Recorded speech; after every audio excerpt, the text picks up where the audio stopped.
లోకంలో ఉండేటువంటి కార్యక్రమాలన్నీ జరగడానికి పగటిపూట 12 గంటల్లో ఏ పని జరిగినా సూర్యకాంతే కారణం. సూర్యకాంతి లేకుండా ఏం చేస్తామండి? అంటే అన్నిటికీ ఆయన కారణం అవుతున్నాడు, కానీ ప్రత్యక్షంగా ఆయన దేంట్లోనూ పాల్గొనలేదు. ఆయన దారిని ఆయన ప్రకాశిస్తున్నాడు తప్ప. అలాగా అది అర్థమైతే దేవుడు అర్థమవుతాడు. సూర్యుడు ప్రత్యక్షంగా అన్నిటికీ కారణమే అయినప్పటికీ స్వయంగా ఏదీ చేయనట్టే దైవశక్తి అన్నిటికీ కారణం, కానీ ఆయన స్వయంగా ఏదీ చేయడు. అన్ని రూపాలు ఆయనవే, కానీ ఆయన స్వయంగా ఏ రూపము కాదు. మూర్ఖత్వాలు పనికిరావు. ఈ రూపం గొప్పదా, ఆ రూపం గొప్పదా, ఈ దేవుడు కంటే ఆ దేవుడు గొప్పవాడా, ఎవరైతే బాగా పవర్ఫుల్ అని మన రాజకీయ మాటలు ఇక్కడ మాట్లాడకూడదు. అసలు పవర్ఫుల్ ఏమిటి దరిద్రం. ఎంఈఓ డిఈఓ లాగా ఏవో విద్యాశాఖలో ఉంటాయి, అలాగే పవర్ఫుల్ అంటే అర్థం ఏమిటి? పవర్ఫుల్ కాకపోతే దేవుడే కాదు.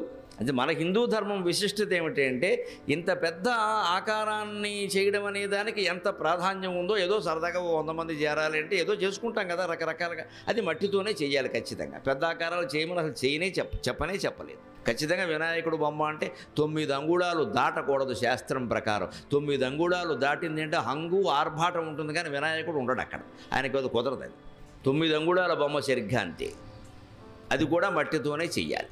పూర్వం రైతులు హాయిగా గణపతి ముద్ర బల్ల, ధాన్యం రాశి మీద వేస్తారు ముద్ర బల్ల, దాని మీద గణపతి బొమ్మ ఉండేది.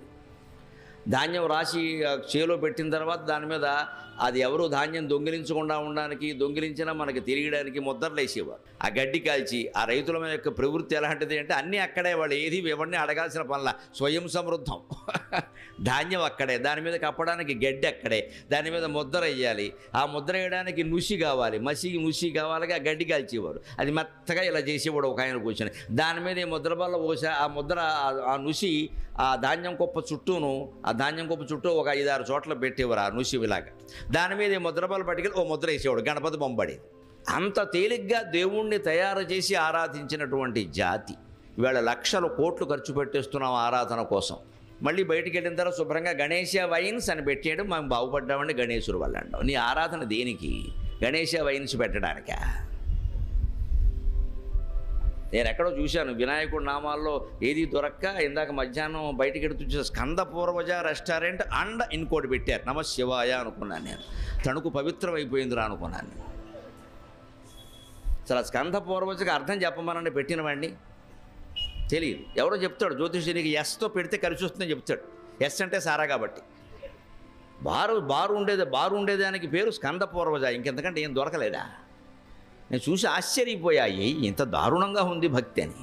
స్కందుడు అంటే కుమారస్వామి, ఆయనకంటే ముందు పుట్టాడు వినాయకుడు. ఆయన గౌరవించే విధానం మనం బారులోనా? మన పూజలు ఇలాగే ఉంటాయి. దేవుడు అంటే మన దృష్టిలో ఏమిటి అంటే మన ఇష్టం వచ్చినట్టు మనం బతికేయచ్చు. ఈ చేసిన వాటిలో వ్యవహారాలన్నీ ఆయన సరి చేసుకుంటాడు. ఎందుకంటే తొండం దగ్గర పువ్వు పెట్టేస్తే గొడవ వదిలిపోతుంది. అది తేలికైన పని. ఎంత పువ్వు పెట్టావు, ఎంత తొండానికి పెట్టావు, ఈ లెక్కలు వేసుకుంటూ కూర్చుంటాం మనం. ఇక అక్కడి నుంచి తొండం పూజ, రేపు ఆంజనేయ స్వామి వస్తే తోక పూజ. అసలు హనుమంతుడి జీవితం ఏమిటి, వినాయకుడి జీవితం ఏమిటి, మనం దాని నుంచి ఏం నేర్చుకోవాలి? ఇది అక్కర్లేదు. ఇంకా దాని నుంచి బయటపడడమే చైతన్యం. ఈ తోకలు తొండాలు లెక్క పెట్టుకుంటూ కూర్చోవడమే చేదస్తం. ఈ 3 రోజులు మనం విష్ణు సహస్రాన్ని చైతన్యపూర్వకంగా చెప్పుకుంటాం, చేదస్తం వదిలించే విధంగా చెప్పుకుంటాం. ఎంత తేలిక భగవన్మూర్తిని తయారు చేయడం నువ్వు మనస్సు దృష్టి పెడితే అంటే పసుపు ముద్ద తీసుకుంటే చాలంతే. పసుపు ముద్దలో ఉన్న పరమ పావనమూర్తి కొలువు దీరినాడు కొలువరండు. అంత పావన